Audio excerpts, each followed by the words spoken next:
ప్రభునందు ప్రియమైన దేవుని బిడ్డలారా, క్రీస్తు పేరట మీ అందరికీ శుభములు వందనాలు తెలియజేసుకుంటున్నాను. యావత్తు క్రైస్తవ్యం ఈ గుడ్ ఫ్రైడేకు ముందు 40 దినాలు శ్రమల దినాలు అని పాటించటం మనము చూస్తున్నాం. లెక్క పెట్టుకొని మరి 40 దినాలు శ్రమల దినాలుగా పాటిస్తారు. విచిత్రం ఏంటంటే వీళ్ళకు శ్రమే లేదు. శ్రమ లేకపోయినా శ్రమ దినాలు అని పాటిస్తున్నారు. ఇది బైబిల్లో మనకు వ్రాయబడి ఉందా? శ్రమ దినాలు అని మనకు ప్రత్యేకంగా ఒక 40 దినాలు ఉన్నాయని చెప్పటం వెనకాల బైబిల్ మనకేమైనా ఉపదేశించిందా అని మనం ఆలోచిస్తే అలాంటిది ఏమీ లేదు. శ్రమలు అనేవి సహజం అని అన్నాడు. శ్రమ పడితేనే ఫలితం ఉంటుందన్న సూత్రం లోకానికి తెలుసు. కష్టపడ్డవాడికి సుఖం ఉంటుంది. ముందు కష్టపడతాడు కనుక దాని ఫలాన్ని అనుభవించేటప్పుడు సుఖపడతాడు అని లోకానికి తెలిసిన ఒక నిజం అది. శ్రమ అనగానే అది మన జీవితానికి ఒక గుణపాఠంగా, మన భవిష్యత్తుకు అది ఒక బాటగా మారబోతుందని లోకం చెప్పింది. లోకం చెప్పక మునుపే దేవుడు చెప్పాడు. దేవుడు ముందున్నవాడు కదా, ఆయన వలన కలిగింది లోకం. మనిషికి లోకం చెప్పింది ముందు వినబడ్డది, కానీ దేవుడు చెప్పింది చెవికి ఎక్కలేదు. అందుకనే ప్రతిదీ దేవుని మాట మనిషి చెప్పిన మాట తర్వాతనే అందింది గనుక దేవుణ్ణి లెక్క చేయని పరిస్థితుల్లో ఈరోజు మనిషి ఉన్నాడు. అందుకని ఏది చూసినా ఏది చెప్పినా చరిత్ర ఏం చెబుతుంది అని అంటాడు. దేవుడేం చెప్పాడు అనేది మాత్రం ఆలోచించరు.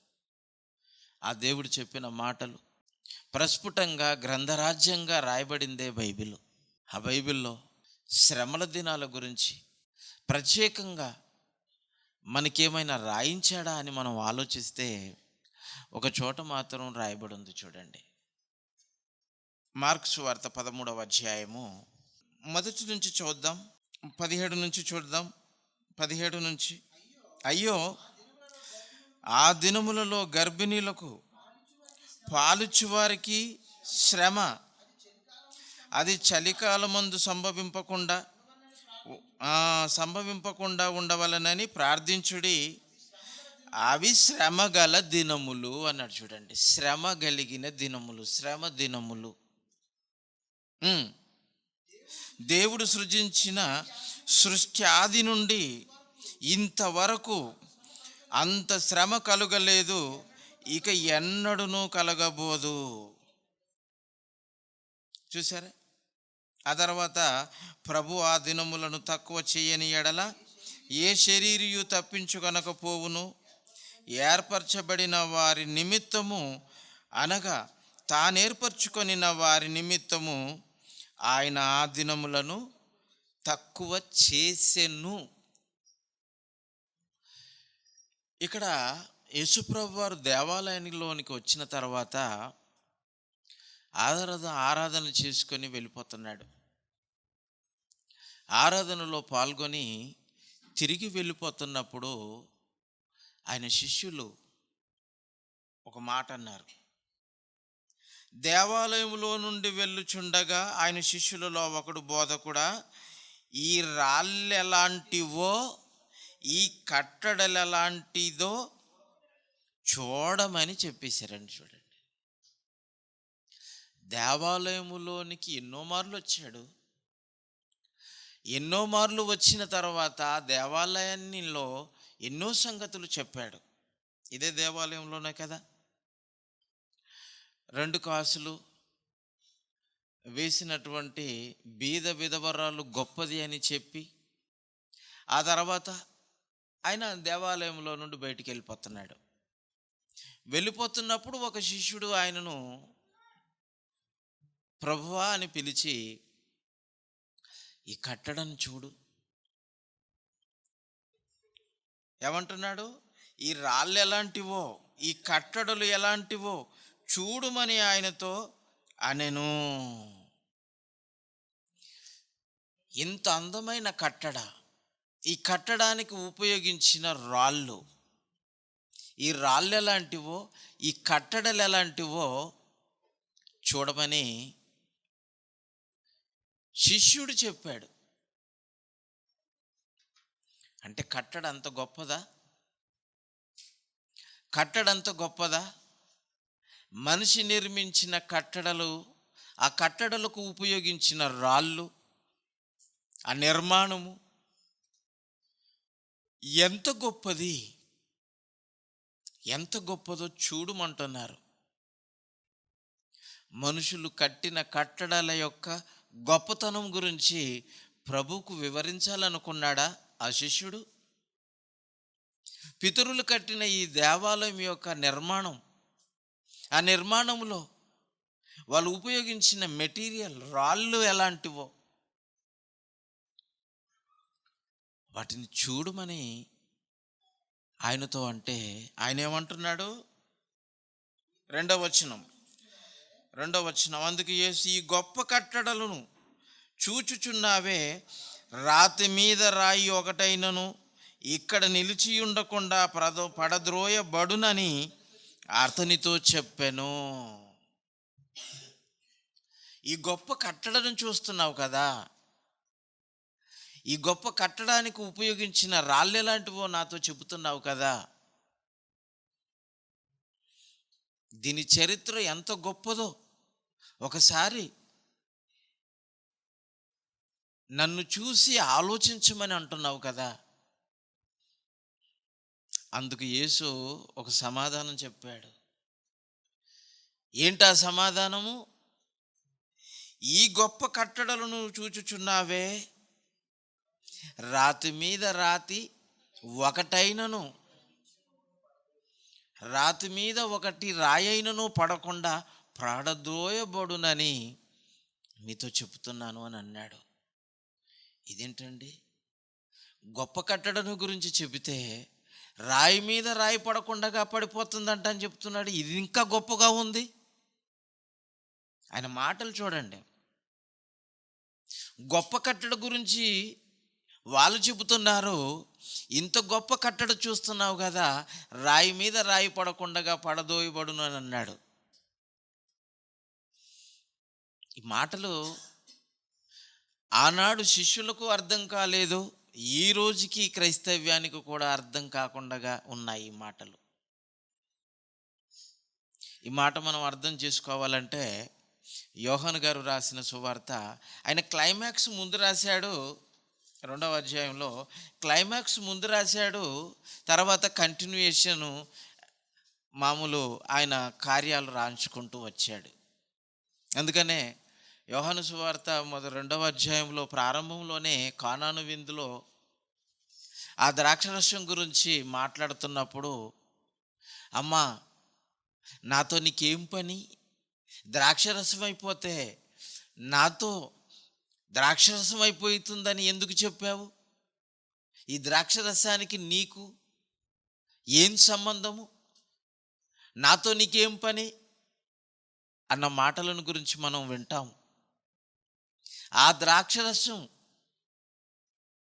నీళ్లను ద్రాక్షరసంగా మార్చిన సందర్భము, తల్లి మీద అంత సీరియస్ అయిపోవలసిన మాట, అమ్మ నాతో నీకేం పని అనే మాట, అది ప్రశ్న. అది రక్తాన్ని ద్రాక్షరసంగా ఇవ్వబోయే చివరి ఘట్టం. అది మీ మధ్యకు పుస్తకం రాశాను, మీరు ఆ పుస్తకంతో మీ మధ్యకు వచ్చాను. ఈ పుస్తకాన్ని ఎంతమంది చదివారో మీకు అర్థమైపోతుంది, చదివిన వాళ్ళకి అర్థమవుతుంది. అమ్మ నాతో నీకేం పని, అదే టైటిల్ పెట్టి పుస్తకాన్ని రాశాను. ఈ మాట యేసుప్రభు వారు తల్లితో ఎందుకు అన్నాడు, అనటంలో ఉన్న ఆయన ఉద్దేశం ఏంటి? ద్రాక్షరసం అయిపోయిందని, కనుక నువ్వు ద్రాక్షరసం ఇవ్వమని కుమారుని అడగటంలో ఉన్న తల్లి ఉద్దేశం ఏంటి? ఆ మాట చెప్పటానికి ప్రభు యొక్క ఆలోచన ఏంటి అన్నది ఆ పుస్తకంలో రాశాను. ప్రభు అప్పగింపబడిన రోజు భోజనం చేసే ముందు ఈ రొట్టెను ద్రాక్షరసాన్ని ఆయన శరీరంతోనూ ఆయన రక్తంతోనూ పోల్చి చెప్పిన సందర్భానికి సంబంధించిందే ఈ కానాను విందులో జ్ఞాపకం చేశారు. క్లైమాక్స్ని ఆయన పరిచర్య ప్రారంభంలోనే, మొదటి సూచక క్రియ అంటున్నాం కదా, ఇది మొదటి సూచక క్రియ. శాస్త్రులు పరిచయులు వచ్చి ఒక సూచక క్రియ మాకు చూపుము అని అంటే, యోనాను గూర్చిన చివరి సూచక క్రియ, ఆ చివరిదే ఆయన అర్పణ, మరణము, సమాధి, పునరుత్థానమును గూర్చి. అదే ఈ చివరిదిగా ఆయన జ్ఞాపకం చేస్తాడు.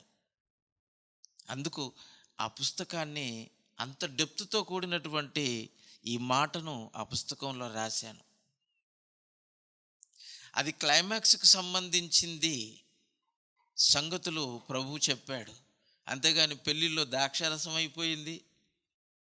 ఇప్పటికి ప్రతి పెళ్ళిళ్ళలో ఈ ప్రసంగం ఖచ్చితంగా చేస్తారు. ఎందుకంటే సరిగ్గా సరిపడంత వండుకోరు. అక్కడ తగ్గిపోయింది కనుక ప్రభువు ప్రార్థన చేశాడు. ప్రభువు అంటే అంత సమృద్ధిగా అవుతుంది అంటాను. ఇది ఒక డైలాగు. ఎన్ని పత్రికలు ఇచ్చావో, ఎంతమంది వస్తారో నీకు లెక్క తెలుసు కదా. ఇల్లు కట్టే ముందు తగులుబడి ఎంతో ఆలోచించుకుంటాము, ప్లాన్ వేసుకుంటాము, దానికి ఎస్టిమేషన్ వేస్తాము. ఎస్టిమేషన్ వేసుకున్న తర్వాత ఇంకా కొంచెం రేట్లు పెరుగుతూ ఉంటాయి. కన్స్ట్రక్షన్ కంప్లీట్ అయ్యే పీరియడ్లో రోజు రోజుకు పెరుగుతున్న రేట్లను బట్టి మిస్లీనియస్ అంటని మళ్ళీ ఇంకొంచెం ఎక్స్ట్రా అమౌంట్ వేసుకొని కొంత ఫిగర్ పెట్టుకొని మనం పనికి దిగుతామే. అలాగే అది ఎంత నిజమో,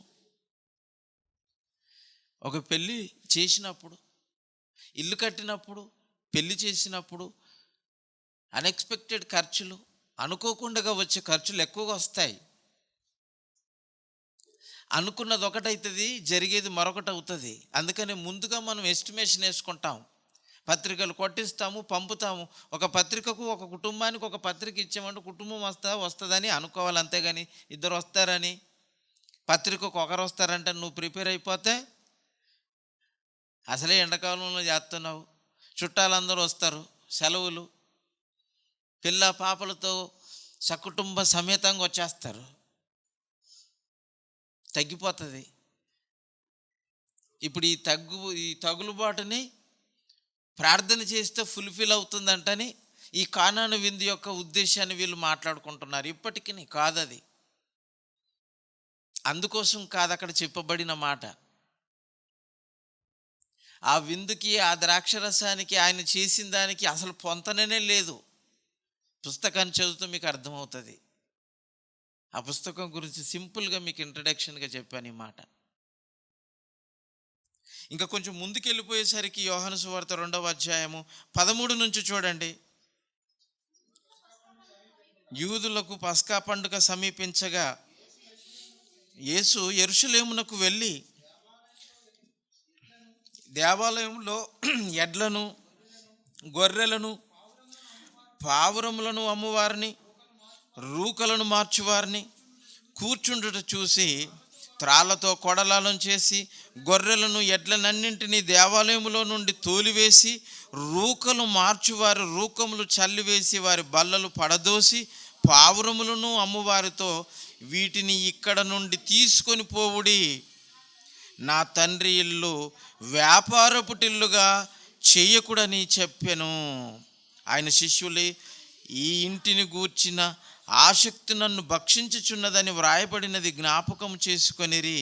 కాబట్టి యూదులు, నీవు ఈ కార్యములు చేయుచున్నావే, ఏ సూచక క్రియను మాకు చూపెదవని ఆయనను అడుగగా, యేసు, ఈ దేవాలయమును పడగొట్టుడి, 3 దినములలో దానిని లేపుదునని వారితో చెప్పాను. యూదులు ఈ దేవాలయమును 46 సంవత్సరములు కట్టిరే, నీవు 3 దినములలో దానిని లేపుదువా అనిరి. అయితే ఆయన తన శరీరమును దేవాలయమును గూర్చి ఈ మాట చెప్పెను. ఆయన మృతులలో నుండి లేచిన తర్వాత ఆయన ఈ మాట చెప్పనని ఆయన శిష్యులు జ్ఞాపకం చేసుకొని లేఖనములను, యేసు చెప్పిన మాటను నమ్మిరి. ఈ దేవాలయంలో నుండి బయటికి వెళితే ఈ దేవాలయాన్ని చూడమని శిష్యుడు చెప్పిన మాట ఇదిగో. ఈ శాస్త్రులలోను, పరిసయ్యులలోను, యూదా అధికారులలోను నువ్వు ఇన్ని సూచక క్రియలు ఇవన్నీ చేస్తున్నావు కదా. తాళ్ళతో కొరడాలు చేసేసాడంట. అంత కోపం మా ప్రభువుకి. దయామయుడు ఏమయ్యాడు? కొరడామయుడయ్యాడు. తాళ్ళతో కొరడాలు చేసి ఒక్కరి మీద కూడా చేయి చేసుకోలేదు. కొరడా అయితే చేశాడు. మనిషికి ఒక మాట, గొడ్డుకు ఒక దెబ్బ అంటారు. ఇప్పుడు గొడ్డు కోసం చేశాడు. ఎందుకంటే అవి దెబ్బ పడితేనే కానీ వినవు. కానీ కొట్టకుండగానే కొరడాని అలాగ ఊపేశాడు అంతే. అలాగ కొరడా పట్టగానే ఎద్దులు ఆటోమేటిక్గా అవి మూవ్ అవుతాయండి. అంటే యజమానుడు కొరడా పట్టాడు అని అంటే నేను స్థానాన్ని మూవ్ అవ్వాలి, స్థానభ్రంశం జరగాలి, నీ స్థలములో నుండి నేను వెళ్ళిపోవాలి, ముందుకు సాగిపోవాలి అనేటువంటిది జంతువుకు అర్థమవుతుంది. కొరడా పట్టిన కర్ర పట్టిన జంతువుకు అర్థమయ్యేది తాను ఈ స్థలాన్ని విడిచి వెళ్ళిపోవాలని అర్థం. అదే మనిషికైతే, మనిషి కాబట్టి ఒక మాట చెప్తాం. అందుకనే ఈ పావురములను తీసుకొని వెళ్ళిపోండి అని మనిషికి చెప్పాడు. ఆ తర్వాత ఈ కార్యాలు వ్యాపారం చేసుకుంటున్న మమ్మల్ని, మా వ్యాపారాన్ని దెబ్బతీస్తున్నావు, మమ్మల్ని వెళ్ళగొడుతున్నావు, ఈ వెళ్ళగొట్టి కార్యాలు ఎందుకు చేస్తున్నావు, మాకొక సూచక క్రియ చూపించు అంటానన్నారు. అంటే నువ్వు ఎవరవో, నువ్వు దేవుని కుమారుడు అంటని అందరూ అనుకుంటున్నారు, కానీ ఒక సూచక క్రియ చూపించు అప్పుడు మేము నమ్ముతాము అన్నట్టుగా అక్కడ వాదన జరిగింది. కనుకనే ఆయన ఈ దేవాలయమును చూస్తున్నారు కదా, దీన్ని పడగొట్టండి అని అన్నాడు. దేవాలయాన్ని పడగొడితే, ఆ మాట చదవండి, ఈ దేవాలయమును పడగొట్టుడి, 3 దినములలో దానిని నేను లేపుదునని చెప్పాను. అంటే ఈ దేవాలయం అని అన్నాడు. ఇంతకీ ఏ దేవాలయం? వాళ్ళు అనుకుంటున్నారు ఈ దేవాలయం అని, కానీ ఆయన చెబుతున్నాడు ఆయన శరీరం అనే దేవాలయం. కన్ఫ్యూజన్ అండి. ఇక్కడ జ్ఞానులు అనబడిన వాళ్ళు కన్ఫ్యూజన్. ఈ మాట చెప్పినప్పుడు, దేవాలయం గురించి మాట చెప్పినప్పుడు, అక్కడ శిష్యులు ఈ అందమైన కట్టడం చూస్తున్నావు కదా, ఈ రాళ్ళు ఎలాంటివో చూస్తున్నావు కదా అనగానే, ఇంత గొప్ప కట్టడ రాయి మీద రాయి పడకుండా పడిపోతుంది అని అన్నాడు. రాయి మీద రాయి పడకుండా పడే కట్టడం గురించి కాదు ఆయన చెప్పారు. ఈ అందమైన ఈ కట్టడను మీరు చూచుచున్నారు కదా అని అది వదిలేయండిగా. ఇక ఆయన చెప్పిన మాట దేనికి వర్తిస్తుంది అంటే, ఆయన శరీరం అనే దేవాలయం గురించి వర్తిస్తుంది. విడగొట్టాలి, విభజన జరగాలి. మార్కు సువార్త 13వ అధ్యాయం 2వ వచనంలో చెప్పిన మాట మీకు సరిగా అర్థం అవ్వాలంటే, యోహాను గారు రాసిన సువార్త ఈ 2వ అధ్యాయము 13 నుంచి ఈ 19 వచనాలు మీకు అర్థమైతే, 8 వచనాలు అర్థమైతే అక్కడ విడగొడతారు మీరు. ఈ దేవాలయం గురించి మాట్లాడుతున్నది, అక్కడ దేవాలయం గురించి మాట్లాడుతుంది, ఒకే దేవాలయం గురించే. అక్కడ ఆయన పడిపోయే దేవాలయం ఏదో, ఇక్కడ చెబుతున్న పడిపోయే దేవాలయం ఏదో, చెబుతున్నది కూడా ఆ దేవాలయంలోనే. అంటే 2 దేవాలయాలు కనబడుతున్నాయి. ఒక దేవాలయం గురించి మనుషులు మాట్లాడుతున్నారు, 2వ దేవాలయం గురించి యేసుక్రీస్తు వారు మాట్లాడుతున్నారు. 2వ దేవాలయం ఏది అని అంటే, దేవుడు కట్టిన దేవాలయం, అది నా శరీరము అని అంటున్నాడు. నా శరీరము అనే దేవాలయం గురించి నేను మాట్లాడుతున్నాను. మనుషుల చేత ఈ అందమైన రాళ్లతో, అద్భుతమైన కట్టడతో కట్టిన ఈ మందిరం గురించి మీరు మాట్లాడుతున్నారు. మీరు మాట్లాడుతున్న మందిరము వేరు, నేను మాట్లాడుతున్న మందిరము వేరు. మీ మందిరము గురించి కాదు, నా మందిరం గురించి నేను మాట్లాడుతున్న. రాయి మీద రాయి పడకుండా ఈ దేవాలయం పడిపోతుంది. ఏది? ఆయన మీద ఎవడైనా ఒక్క రాయి వేసాడా? రాయి వేసి పడగొట్టాడా? రాయి వేయకుండా పడగొట్టారా? ఈ దేవాలయం ఆయన శరీరం అనే దేవాలయం. స్టెఫను ఉన్నాడు. స్టెఫను దేవాలయము, దేవుడు కట్టిన దేవాలయము స్టెఫనీ శరీరం అయితే ఆ దేవాలయం ఎలా పడిపోయింది? రాళ్లతో కొట్టి చంపబడింది. కానీ యేసుక్రీస్తు దేవాలయం రాళ్లతో కొట్టబడిందా? కాదు. రాయి మీద రాయి పడకుండగా ఈ దేవాలయం అన్ని పడిపోతుంది, 3 దినాల్లో లేపుతానన్నాడు. సందర్భం ఏంటిది? ఆ దేవాలయం గురించి మాట్లాడుతున్నప్పుడు రాళ్ళు అంటున్నాడు. ఆ దేవాలయానికి రాళ్ళు ఉన్నాయి. రాయి మీద రాయి పడకుండగా పడిపోయే దేవాలయం ఏదంటే వాళ్ళు ఆలోచించలేదు, ఇప్పటికీ వీళ్ళు ఆలోచించటం లేదు. ఆయన దేవాలయం, ఆయనే దేవాలయం, ఆయనే దేవునికి దేవాలయంగా ఉన్నాడు. ఈ దేవాలయమును పడగొట్టండి. రాయి మీద రాయి పడకుండగా పడిపోయే దేవాలయం ఇది. చూసారా? ఈ మాటలు చివరిలో చెప్పాడు. ఇక్కడ యోహాను సువార్తలో ప్రారంభంలో రాయబడి ఉంది. అది అందుకనే ఏ మాట ఎప్పుడు ఎక్కడ రాయబడ్డా సందర్భాన్ని మనం ఎప్పుడూ మనసులో పెట్టుకోవాలి. సందర్భాన్ని మనం ఆలోచించాలి. సందర్భాన్ని ఆలోచించకుండా కాలాన్ని మనము మనసులో పెట్టుకొని వాక్యాన్ని ఆలోచించకుండా ఉంటే అస్సలు అర్థం కాదండి. అందుకనే తిమోతికి చెప్పాడు పౌలు గారు, సిగ్గుపడనక్కరలేని పనివానిగాను సత్యవాక్యమును సరిగా విభజించు పనివానిగాను ఉండమన్నాడు. సత్యవాక్యాన్ని సరిగా విభజించాలి. ఆ సరిగా విభజించటం అనేటువంటిది ఈరోజు మనిషి నేర్చుకోకపోవటం వలన శ్రమ దినాలు ఎప్పుడో తెలియవు. ఇప్పుడు మనం 40 దినాలు శ్రమను పాటించాలన్నది ఈరోజుకి అర్థం కాని పరిస్థితి మనిషిది. చూసారా? ఇప్పుడు దేవాలయం గురించి చెప్పాడు. ఆ తర్వాత యుగ సమాప్తి గురించి చెప్పాడండి ఆ మాటల్లో. కిందకు వచ్చేసరికి అందుకని వాక్యము విభజించాలి. ఒకే మాటలో 2 సందర్భాలు ఉంటాయి. అదే నేను చెప్పున్నదేమనగా, ఈ అందమైన కట్టడను చూస్తున్నారే, రాయి మీద రాయి పడకుండగా ఈ అందమైన కట్టడను మీరు చూస్తున్నారు కదా అనేది మనం వదిలేయాలి అక్కడికి. అది ఆ కట్టడను గురించి మనుషులు కట్టడను చూపించి యేసుక్రీస్తు గారి వారికి చెప్పినటువంటి మాట. అందుకనే మరి అక్కడికి మనం మనుషులు మాట్లాడిన మాటలకు చూస్తున్నావే అన్నది చూశారు వాళ్ళు. అయితే రాయి మీద రాయి పడకుండగా పడిపోయే దేవాలయం అంటూ ఏదైనా ఉంది అని అంటే అది నా శరీరం అనే దేవాలయం అనే సంగతి మీరు మర్చిపోకూడదు. ఒకే మాటలో ఒకే వాక్యములో 2 సందర్భాల గురించి మాట్లాడిన సందర్భాలు బైబిల్లో కోకొల్లలు. అందుకని చాలామందికి అర్థం కాదు. యేసుక్రీస్తు దేవుడు అనే మాట కూడా అర్థం కాదు. ఎందుకంటే సరిగా విభజించే జ్ఞానం లేక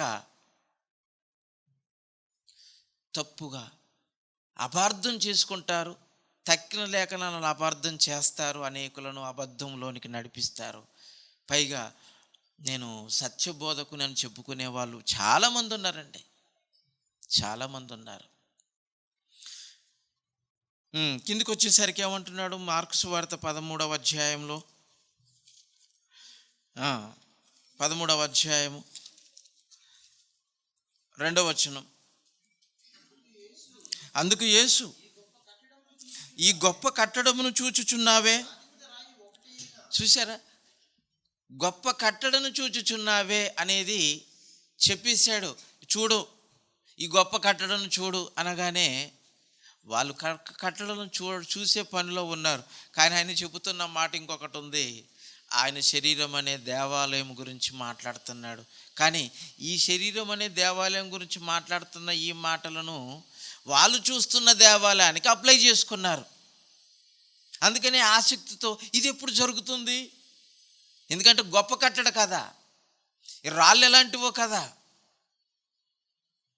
అని అడుగుతున్నట్టుగా ఇక్కడ కారణత చూడండి.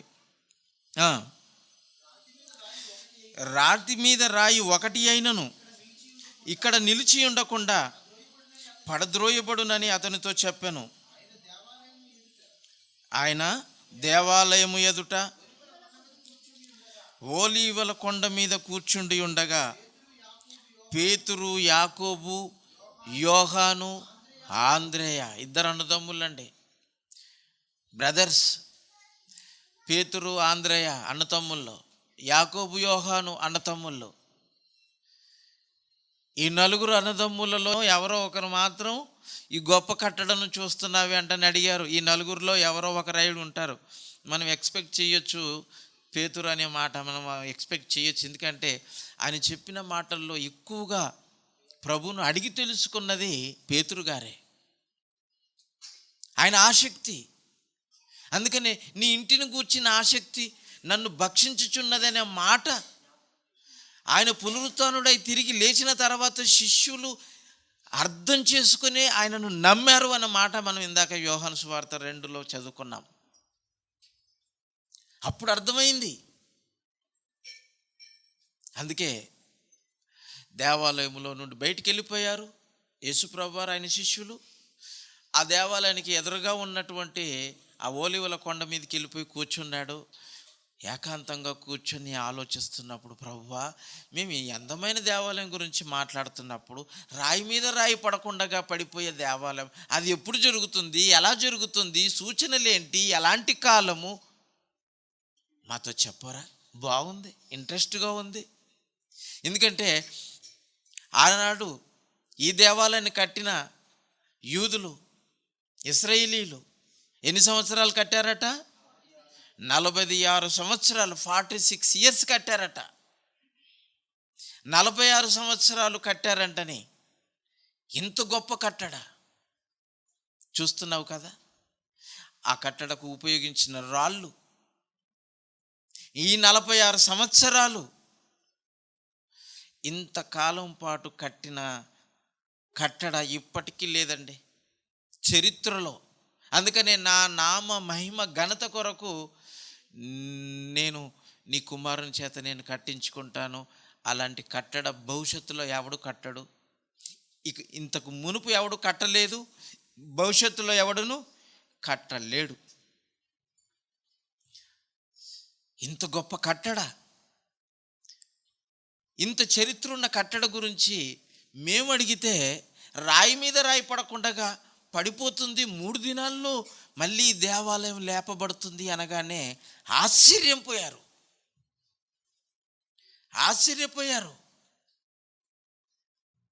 ఆ యూదులు ఆశ్చర్యపోయారు. ఈ సూచక క్రియ గురించి మాట్లాడినప్పుడు శిష్యులు కూడా ఆశ్చర్యపోయారు. శిష్యులు అడిగి తెలుసుకున్నారు. ఏకాంతంగా కూర్చున్నప్పుడు వాళ్ళు మాత్రం అడగలేదు, తెలుసుకోలేదు. ఆయన మాట విన్నారు, విడిచిపెట్టారు, వెళ్ళిపోయారు.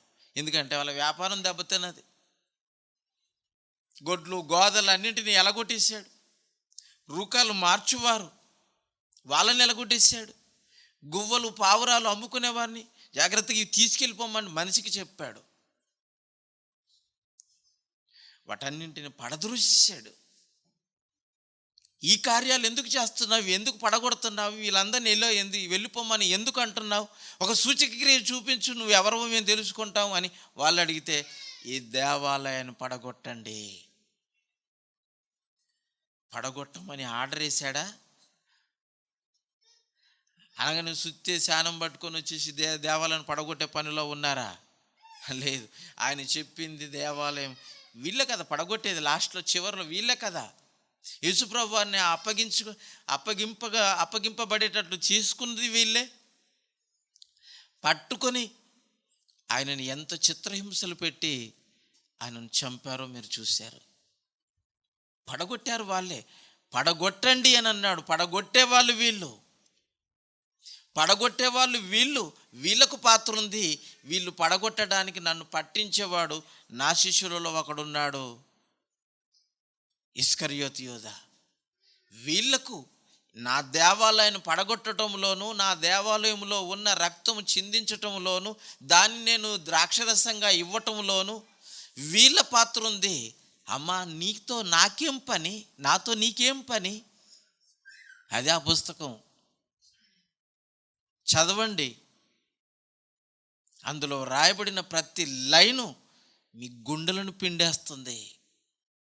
మన కోసమే కదా ఆయన రక్తం చిందించింది, మన పాపాల నిమిత్తమే కదా ఆయన ప్రాణం పెట్టింది. ఆ త్యాగం ఎవరి కోసం? మీకోసమే.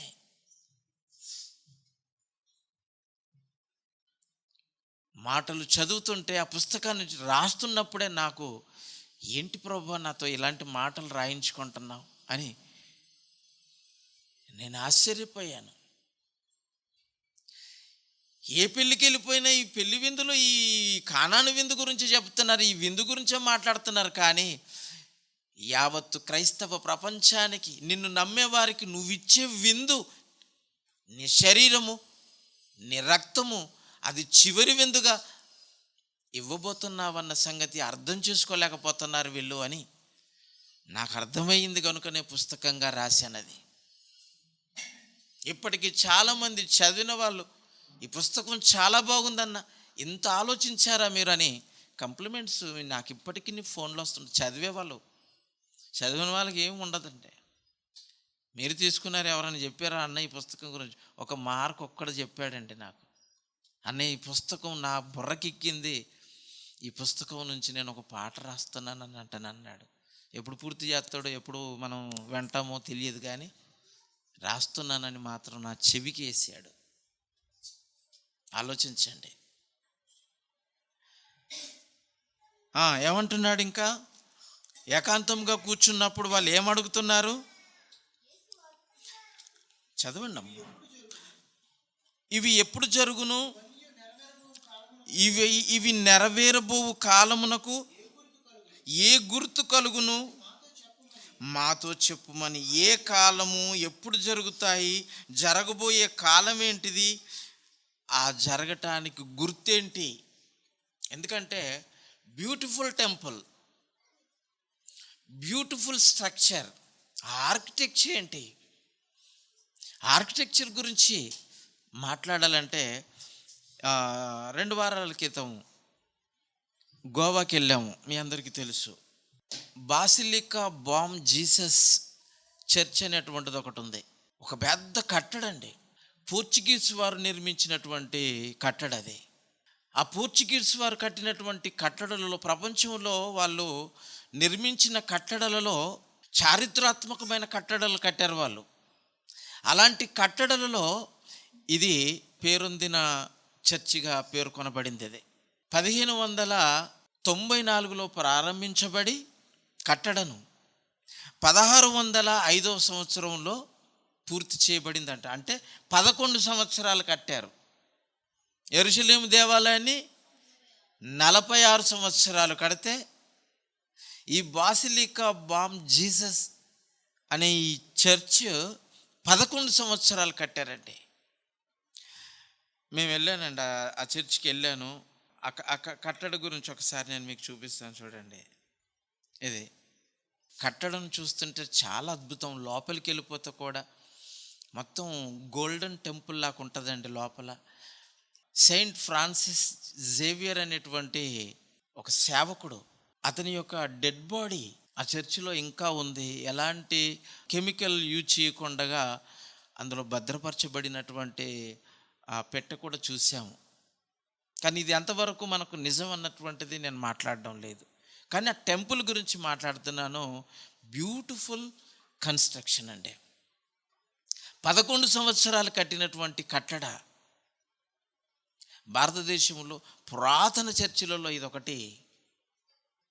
అది 1594లో ప్రారంభించబడి 1605వ సంవత్సరంలో పూర్తి చేయబడినటువంటి కట్టడ. అది చాలా బాగుంటుంది, ప్రశాంతంగా ఉంటుంది.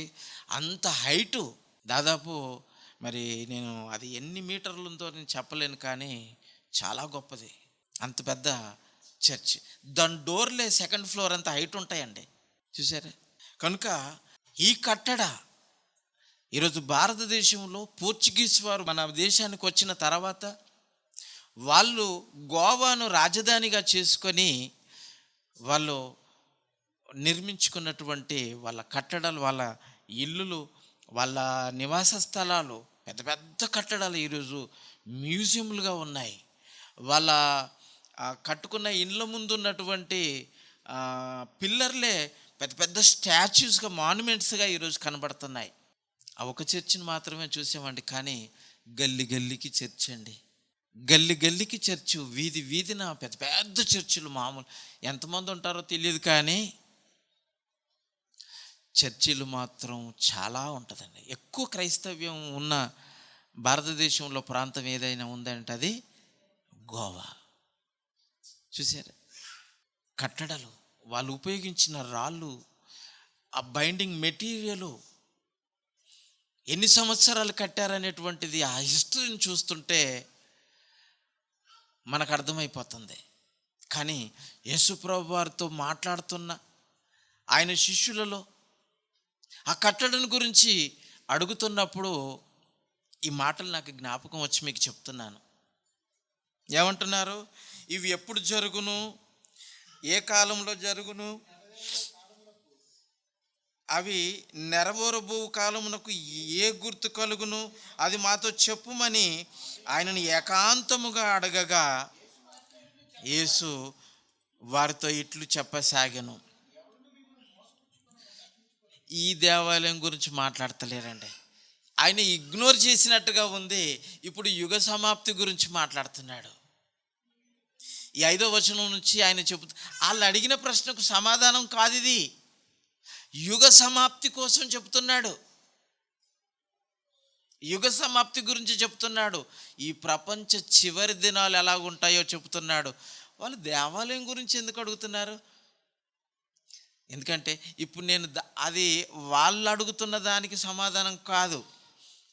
ఈ ప్రపంచం ఎండ్ ఎలాగుంటుందో, యుగాంతం ఎలాగుంటుందో చెబుతున్నాడు. ఈ మాటలు చెబుతున్నప్పుడు వాళ్ళు అడిగిన దానికి ఈయన చెప్పిన దానికి పొంతన లేని సమాధానం కదా, మరి ఇది ఎలాగ అర్థం చేసుకుంటారు అని ఆయనకు తెలియదా? నేను వెళ్ళిన తర్వాత పరిశుద్ధాత్ముడు, సత్యస్వరూపి ఆత్మ మీకు అనుగ్రహింపబడతాడు. ఆయన నేను చెప్పిన వాటన్నింటిని విడగొట్టి చక్కగా మీకు వివరిస్తాడు. అలాగ వివరించిన తర్వాతనే కదా ఆయన ఇంటిని గూర్చిన ఆసక్తి, నన్ను భక్షించుచున్నది అనేటువంటి ప్రవచనం. ఇదిగో ఈ దేవాలయం గురించి మనం అడిగితే ఆయన శరీరం అనే దేవాలయం గురించి మాట్లాడాడు అన్నది తర్వాత అర్థం చేసుకున్నారు. చూసారా, ముందు ఆయన చెప్పటం మాత్రం చెప్పేశాడు. ఈ దేవాలయం గురించి నేను ఇంతగా మాట్లాడవలసిన అవసరత లేదు. కానీ నా దేవాలయం, నా తండ్రి కట్టిన దేవాలయము, ఇది పడిపోయే దేవాలయం, మరలా దీనిని 3 దినములలో లేపబడుతుంది అనేటువంటిది ఈ మాట. ఆ దేవాలయమును గురించి ఆసక్తి వాళ్ళకుంది, ఈ దేవాలయమును గూర్చిన ఆసక్తి ఈయనకుంది. 2 సందర్భాలు ఒకటైనప్పటికీ చెప్పబడిన మాటలు మాత్రము యుగ సమాప్తి గురించి చెబుతున్నాడు, ఆయన దేవాలయం గురించి చెబుతున్నాడు. అంతేగాని మనుషులు కట్టిన కట్టడాల గురించి ఆయన ఎక్కువగా పట్టించుకోలేదు. దానిని ఇగ్నోర్ చేసి దేవుడు కట్టిన దేవాలయం ఎంత గొప్పదో, ఇది రాయి మీద రాయి పడకుండగా పడిపోయి తిరిగి లేపబడుతుంది అనేటువంటి విషయం గురించి మాట్లాడుతూ, ఇది ఎప్పుడు జరుగుతుంది, అంటే ఆయన రాయి మీద రాయి పడకుండగా పడిపోయే దేవాలయం గురించి చెబితే ఈ దేవాలయం గురించి అని అనుకొని ఇది ఎప్పుడు జరుగుతుందని అడుగుతున్నారు. వాళ్ళు అడుగుతున్న దానికి సమాధానంగా చెప్పటం లేదు, యుగ సమాప్తి గురించి చెబుతున్నాడు. ఎవడును మిమ్మును మోసపుచ్చుకొనకుండగా చూసుకొనుడి. అనేకులు నా పేరిట వచ్చి నేనే ఆయననని చెప్పి అనేకులను మోసపుచ్చెదరు. మీరు యుద్ధములను గూర్చి యుద్ధ సమాచారములను గూర్చి వినునప్పుడు కలవరపడకుడి. ఇవి జరగవలసినవి కానీ అంతము వెంటనే రాదు. జనము మీదికి జనమును, రాజ్యం మీదికి రాజ్యమును లేచును. అక్కడక్కడ భూకంపములు కలుగును, కరువులను వచ్చును. ఇవే వేదనలకు ప్రారంభం. యుగాంతముకు ముందు వేదనలు వస్తాయి. వేదనల తర్వాత శ్రమలు వస్తాయి.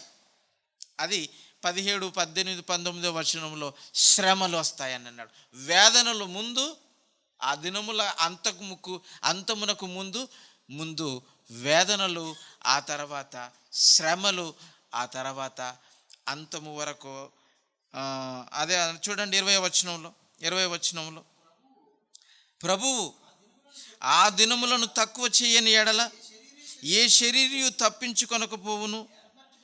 ఏర్పరచబడిన వారి నిమిత్తము అనగా తానేర్పరచుకొనిన వారి నిమిత్తము ఆయన ఆ దినములను తక్కువ చేసెను. 13వ వచనం చూడండి. నా నామము నిమిత్తము అందరి చేత మీరు ద్వేషింపబడుదురు, అంతము వరకు సహించిన వాడే రక్షణ పొందును అని అన్నాడు. చూడండి, ఇలాంటి మాటలు ఇవి యుగాంతమందుండు వారికి సంభవింపబోయేటువంటి శ్రమలు. యుగాంతమందుండు ఆయన యందు విశ్వాసముంచు వారికి సంభవింపబోయే శ్రమలు. అంతేగాని ఇవి ఎన్ని దినాలు? 40. లెంట్ అంటే 40 డేస్. ఈ 40 అని ఎందుకు అనుకున్నారు?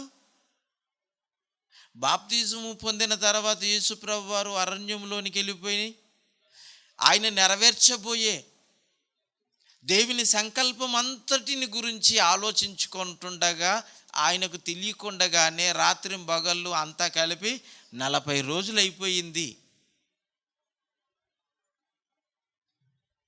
ఆయన ఆ 40 దినములలో ఏమీ తినలేదు, త్రాగలేదు అని రాయబడింది కనుక ఈ లెంట్ డేస్ని, ఈ శ్రమల దినాలను దీనికి జోడించేశారు. ఏ వచనానికి ఏ వచనము జోడించి అర్థం చేసుకోవాలో అర్థం కాక ఇప్పటికీ బైబిల్ను అపార్థం చేసుకొని 40 దినాలు శ్రమ దినాలను పాటిస్తున్నారు ఇప్పటికీ. చూసారా? ఈ సత్యం నాకు తెలియక మునుపు నేను కూడా 40 దినాలు ఉపవాసం చేశానండి బాబు. కఠినమైన ఉపవాసం. నాలాగా ఎవడు చేయకుండొచ్చు అనుకుంటా. పచ్చి మంచినీళ్ళు కూడా ముట్టకుండగా చేశాను. 3 గంటలకి భోజనం చేసేవాడిని. ఆఫీస్లో డ్యూటీ చేస్తూ కూడా నా భోజనం టైం 3 గంటలకు సార్. 3 to 3:30 వరకు నేను ½ అన్ అవర్ చేసుకుంటాను. పర్మిషన్ తీసుకొని నేను భోజనం చేసేవాడిని. ఎప్పుడిది?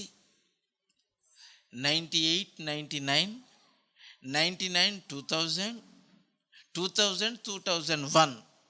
3 సంవత్సరాలు. నా పెళ్ళైన మొదటి సంవత్సరానికి పూర్తి చేసేసుకున్నాను. మా ఆవిడ బలవంతం చేసి 2 సంవత్సరాలు ఉన్నాకో ఇది మానేస్తా, నాకు అర్థమైపోయింది ఇది మనం చేయాల్సింది కాదు, 2 సార్లు చేసావు కదా, కష్టమో నష్టమో మర్చిపోయి ఇది 3వ సంవత్సరం చేసి వదిలేసేయండి మా ఆవిడ ఇచ్చిన సజెషన్కి పెళ్ళైన తర్వాత. ఎందుకంటే 40 దినాలు ఒకే పూట 24 అవర్స్కి ఒక పూట తినేవాడిని. ఈ శ్రమ దినాలు అనుకొని నా శరీరాన్ని శ్రమ పట్టుకున్నానే కానీ దేవుడు నాకు శ్రమ పెట్టలేదు. శ్రమ దినాలు ఎవరికి శ్రమ దినాలు చెప్పండి? ఎవరి కోసం ఈ శ్రమ దినాలు? ఈ 40 దినాలేనా? ఆ తర్వాత గట్టిగా తినేస్తారండి. 40 దినాలు మిగిల్చిన ఫుడ్ అంతా ఈస్టర్కి మాత్రం మెక్కేస్తారు గట్టిగా. మిగిలింది ఒకేసారి భక్షించేస్తేవి సుఖమేముంది?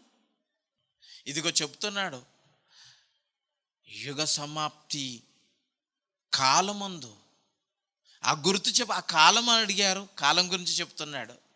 గుర్తులు అన్నావు, గుర్తులు చెప్పాడు. ఏంటి ఈ గుర్తులు?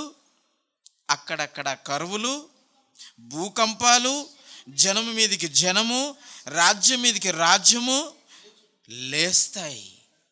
ఇవి గుర్తులు. యుద్ధములను గురించి జరుగుతాయి, యుద్ధ సమాచారము. ఇవి వేదనలకు ప్రారంభం. ఇప్పుడు మనం వేదన కాలంలోనే ఉన్నామని అర్థం చేసుకోవాలి. ప్రస్తుత పరిస్థితులు క్రైస్తవ్యానికి వేదనలే తప్ప ఇంకా శ్రమలు రాలేదు. ఇంకా 3rd టర్మ్ వచ్చారనుకోండి ఇప్పుడున్న ప్రభుత్వం, ఇక మీకు ఇంకా ఆ శ్రమల దినాలలో తొలి దినాలు ప్రారంభం అవుతాయి. కనుక ప్రియులారా, ఇవన్నీ వేదనలకు ప్రారంభ దినాలు వచ్చేసాయి. యుద్ధాలు జరుగుతున్నాయి, ఇప్పటికీ జరుగుతుంది కదా, రష్యాకిని ఉక్రెయిన్కి, ఆ తర్వాత ఇజ్రాయెల్ దేశానికి హమాస్కి జరుగుతూనే ఉన్నాయి. యుద్ధాలు జరుగుతున్నాయి. అక్కడక్కడ యుద్ధాలు, యుద్ధ సమాచారాలు వింటూనే ఉన్నాం. రాజ్యం మీదకి రాజ్యం, జనం మీదకి జనం, ఆ తెగ మీదకి ఈ తెగ, ఈ తెగ మీదకి ఆ తెగ, ఈ గ్రూపు మీదకి ఆ గ్రూపు, ఆ గ్రూపు మీదకి ఈ గ్రూపు. ఏమండి, ప్రాంతీయ భేదాలు, ఇవన్నీ గుర్తులన్నీ ఇవి.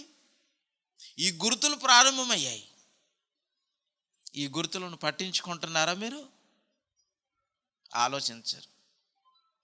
ఆ తర్వాత శ్రమలు ప్రారంభమవుతాయి. వేదనల తర్వాత శ్రమలు. వేదనలు తట్టుకోకపోతేనే కదా శ్రమ. మానసికమైన వేదనలు ఉంటాయి, ఆ తర్వాత శారీరకమైన వేదనతో శ్రమ స్టార్ట్ అవుతుంది. ఇవి యుగ సమాప్తిలో జరగబోయేవి. ఆ దినములను తినడానికి తిండి దొరకదు, త్రాగటానికి మంచినీళ్ళు దొరకవు. విశ్వాసాన్ని కాపాడుకోవాలో, లోకంలో కలిసిపోవాలో, ముందు నుయ్యి వెనక గొయ్యి అనే పరిస్థితులు మీకు ఉంటాయి గనుక నా నామము నిమిత్తము మీరు అనేకుల చేత ద్వేషింపబడతారు, హింసింపబడతారు, కొట్టబడతారు, చంపబడతారు, అధికారుల యొద్దకు తీసుకోబడతారు. అంతము వరకు నమ్మకంగా ఉండువాడు ఎవడో వాడే రక్షింపబడును. అదండి శ్రమ దినాలు. ఇవేటండి 40 దినాలు అయిపోయాయి. రేపు శుక్రవారంతో ఈ శ్రమ దినాలు ముగిసిపోతాయి.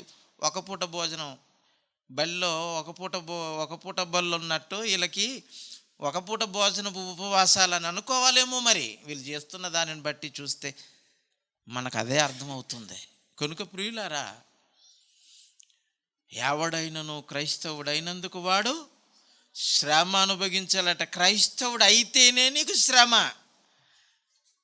ఆ మాట చదవండి. పేతురు రాసిన మొదటి పత్రిక 4వ అధ్యాయం 16వ వచనంలో చూడండి. పేతురు చెప్తున్నాడు, ఎవడైనను క్రైస్తవుడైనందుకు బాధను అనుభవించిన ఎడల సిగ్గుపడొద్దండి. ఆ పేరును బట్టే దేవుని మహిమపరచాలి. ఏ పేరును ధరించుకున్నావో ఆ పేరును బట్టి నీకు శ్రమలు వస్తాయి, బాధలు వస్తాయి, సమస్యలు వస్తాయి. ఇవన్నీ పేరును ధరించుకున్నందుకే నీకు శ్రమ ప్రారంభమవుతుంది, వేదనలు ప్రారంభమవుతాయి. క్రైస్తవుడు అయినందుకే శ్రమ అనుభవించాలంటే బాప్తిజం తీసుకున్న మరు క్షణము నుండే నీ సమయం దేవునికి ఇవ్వాలి, నీ ఆస్తిలో భాగం ఆయనకి ఇవ్వాలి, నీ ఆరోగ్యం ఆయనకి ఇవ్వాలి, నీ ఆయుష్ ఆయనకి ఇవ్వాలి. ఆయన పనుల గురించి ఆలోచించాలి, ఆయన పనులు చెయ్యాలి. కష్టం, శ్రమ ప్రారంభమైంది కదండి. ఎవడైనను క్రైస్తవుడు అయినందుకు శ్రమ, బాధ. ఆ బాధల్లో వేదనలో శ్రమ స్టెప్ బై స్టెప్ వచ్చేస్తుంటాయి. ముందు ఒక దెబ్బ, ఆ తర్వాత దెబ్బ మీద దెబ్బ, ఆ తర్వాత కాసుకోలేని దెబ్బలు, తర్వాత ప్రాణం విడవటం. ఇదండి క్రైస్తవ్యం అంటే. ఇవన్నీ మిమ్మల్ని కొట్టారా, తిట్టారా, ఆ వేదనలకు గురి చేశారా? మీకంటే ముందు నేను శ్రమ పడ్డానని జ్ఞాపకం చేసుకోమన్నాడు. యోహాను సువార్త 16వ అధ్యాయం 33వ వచనం చూడండి. యోహాను సువార్త 16:33, నా యందు మీకు సమాధానము కలుగునట్లు ఈ మాటలు మీతో చెప్పుచున్నాను. లోకంలో మీకు శ్రమ కలుగును. లోకంలో ఉన్నారా? నా నామమును ధరించుకొని మీరు లోకంలో ఉన్నారా? మీకు శ్రమ కలుగుతుంది. అంతేగాని 40 దినాలు కావు. లోకములో మీకు శ్రమ, అయినను ధైర్యం తెచ్చుకోండి, నేను లోకమును జయించి ఉన్నాను. మీకంటే నేను శ్రమ అనుభవించాను. మిమ్మల్ని కొట్టారా? నన్ను ముందే కొట్టారని అర్థం చేసుకోండి. మిమ్మల్ని తిట్టారా? నన్ను తిట్టారని. మీ మీద పిడిగుద్దులు గుద్దారా?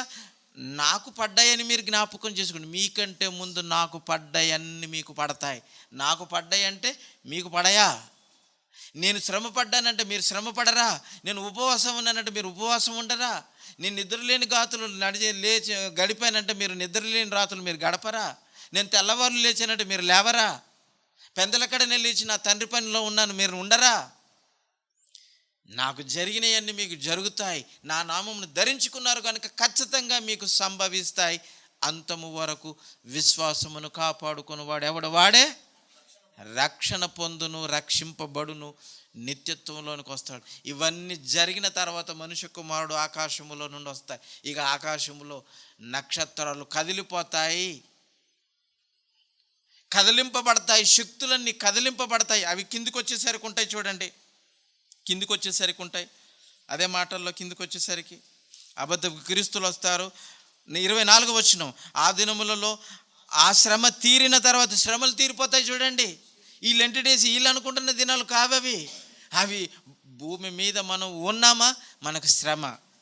ఆ దినములలో ఆ శ్రమ తీరిన తర్వాత చీకటి సూర్యుడు కమ్మును, చంద్రుడు తన కాంతినివ్వడు, ఆకాశము నుండి నక్షత్రములు రాలును, ఆకాశమందలి శక్తులు కదిలింపబడును. అప్పుడు మనుష్య కుమారుడు మహాప్రభావముతోను మహిమతోను మేఘారుడై వచ్చుట శ్రమలలో ఉన్న వాళ్ళు చూస్తారు. శ్రమ దినములు గడిచిపోతాయి, ఆకాశములో మహానుభావుడు వస్తున్నాడనేటువంటి సూచనలు కూడా కనబడతాయి. అప్పుడే వెంటనే మేఘారుడై వస్తాడు. అప్పుడు ఆయన వాళ్ళు చూచెదరు. అప్పుడు ఆయన తన దూతలను పంపి, 27వ వచనం, భూమి అంతము మొదలుకొని ఆకాశము అంతము వరకు నలుదిక్కుల నుండి తానేర్పరచుకొనిన వారిని పోగు చేయును. తానేర్పరచుకొనిన వారనే మాట మనం ఇంతకు మునుపు చదివాం కదా. తాను ఏర్పరచుకొనిన వారు.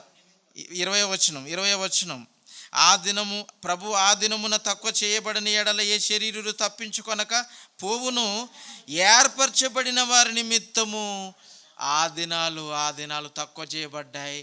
అమ్మయ్య నా పిల్లలు, ఎందుకంటే తట్టుకునేంత వరకే మనకు శ్రమిస్తానన్నాడు దేవుడు. మనకు వాగ్దానం చేశాడు, ఎవరైనా సరే తట్టుకునేంత వరకే ఇస్తాను. శ్రమ అయినా శోధన అయినా ఏదైనా మీరు తట్టుకునేంత వరకే. ఇక నా పిల్లలు తట్టుకోలేరు అని ఆయన తెలుసుకుంటే ఆ దినాలను తక్కువ చేస్తాడు.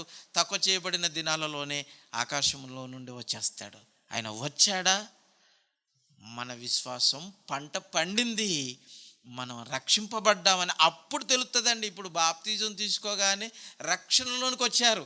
రక్షణలోనికి రాగానే మీకు శ్రమ వేదనలు ప్రారంభమయ్యాయి. ఆ నామమును బట్టి మీకు కష్టాలు నష్టాలు ఇబ్బందులు, వెలివేసే వాళ్ళు ఉంటారు, ఇంట్లోకి రానియ్యరు, ఇంటి వాళ్ళు వేరు చేస్తారు, నీ మాట ఎవరు వినరు, ఎందుకు నమ్మావని, ఎందుకు ఇది చేసావని, అన్నీ వదిలేసావా అని ఇవన్నెన్నో అంటుంటారు. ఇవన్నీ మనం పడాలి, వినాలి. ఈ చెవిన విని ఈ చెవిన విడిచిపెట్టాలి. పట్టించుకోకూడదట. ఏవి పట్టించుకోవాలో అవి పట్టించుకోండి, ఏవి విడిచిపెట్టాలో అవి విడిచిపెట్టేయండి. ప్రభు నామము ధరించుకున్నావు కనుక అంతము వరకు ఆయన నామమును బట్టి మనకు కలగబోయే సమస్తమును గూర్చి మనము బేఖతారుగా ఉండాలి. అవి మనం పట్టించుకోకూడదు, అనుభవించాలి. ఆ అనుభవించిన ఆ దినాలు తక్కువ చేయబడతాయట. తక్కువ చేయబడిన దినములు కాగానే వెంటనే ఆకాశములో గుర్తులు, ఈ సూచనలు కనబడతాయి. ఆ సూచనలు కనబడగానే మేఘారుడై మహామహిమతో వచ్చినప్పుడు ఆయన దూతలను భూమి యొక్క నలుదిక్కుల నుండి, ఈ కొన నుండి ఆ చివరి వరకు, ఆకాశపు అంతము వరకు నలుదిక్కుల ఆయన యందు విశ్వాసముంచి ఆయన ఏర్పరచుకొనబడిన వాళ్ళు ఎవరైతే ఉంటారో వాళ్ళను పోగు చేస్తారు. ఆ టైంలో నువ్వు ఆ శ్రమను అనుభవించి ఉంటే ఆ పోగు చేయబడే గుంపులో నువ్వు ఉంటావు. అది ఈ దినము కానీ రేపు కానీ నువ్వు బ్రతుకున్నప్పుడు జరిగితే ఆ గుంపులో నువ్వు ఉంటావు. ఈలోపు నువ్వు చచ్చిపోతే వెళ్ళిపోతావు. ఆ దినానికి నీకు సంబంధం లేదు. చూసారా? అదండి శ్రమల దినాలు అంటే ఏంటి అనుకుంటున్నారు? ఏవి శ్రమల దినాలు, ఎప్పుడు జరుగుతాయి అడిగి తెలుసుకున్నారు, రాయబడింది. ఇవ్వండి కనుక ప్రియులారా, మనము డేట్లు ఫిక్స్ చేసుకుని గుడ్ ఫ్రైడే ఉంది కనుక దానికి ముందు 40 దినాలు లెక్క పెట్టుకుంటున్నారు. ఇది ఎప్పుడు ఫిబ్రవరిలో ప్రారంభమవుతాయి 40 దినాలు. మరి అక్కడ లెక్క పెట్టుకోండి. అక్కడి నుంచి యాష్ వెడ్నెస్డే అట్ట, ఆ తర్వాత ఇంకొకటి, మరొకటి. ప్రభువు 40 దినాలు శ్రమపడినట్టుగా, అది ఆయన మరణానికి ముందు 40 దినాలు శ్రమపడినట్టుగా ఎక్కడ లేదండి. బాప్తిజం తీసుకున్న నాట నుండి శ్రమలలోనే ఉన్నాడు. 40 దినాలని ఏమీ లేవు. బాప్తిజానికి ముందు ఆయన కుటుంబం కోసం శ్రమ పడ్డట్టుంది. బాప్తిజం తీసుకోగానే దేవుని కోసం శ్రమ ప్రారంభమైంది. చూసారా? ఇదండి శ్రమల దినాలు. లెంట్ డేస్ అంటే ఇవి. దేవాలయం పడిపోవటం, అది ఆ దేవాలయాన్ని ఎలా పడగొడతారో, పడగొట్టండి అని అన్నాడు చూడండి. పడగొడతారు వీళ్ళు. ఆ పడగొట్టే దాంట్లో రాళ్ళు మాత్రం లేవండి. ఆ రాళ్ళు ఈ కట్టల గురించి చెప్పాడు, ఆయన మీద ఒక రాయి కూడా పడలేదనేది కూడా మనకు అర్థమైపోయింది. కనుక ప్రియులారా, వాక్యాన్ని చాలా జాగ్రత్తగా అర్థం చేసుకోవాలి. దేవుని కోసం ఉన్నతంగా మనం అంతా నిలబడాలి. అది భవిష్యత్తులో బాప్తిజం తీసుకున్న తర్వాత మన దినాలన్నీ శ్రమల దినాలే. నువ్వు శ్రమ అనుభవిస్తే శ్రమ దినాలు. ప్రభువు నాకేం చేశాడు అంటని అనుకొని ప్రభువును పక్కకి పెడితే నీ జీవితంలో అంతా సుఖమే. నీకు ఏంటి తర్వాత ముందుంది ముసుళ్ళ పండుగ అన్నట్టు, మరణించిన తర్వాత అందరికీ స్టార్ట్ అవుతాయి అసలు సిసలైన లెంట్ డేస్లు. అవి అన్నీ లెక్కపెట్టలు. ఇవి ఎప్పుడైపోతాయి అంటని మనం ఎదురు చూడక్కర్లేదు. పురుగు చావదు, అది పరిస్థితి. ఆ శ్రమల్లోనికి వెళతారా? ప్రభువును నామమును ధరించుకున్నందుకు శ్రమ అనుభవించి అంతము వరకు నమ్మకంగా ఉండి రక్షింపబడతారా? నిర్ణయం మీదే.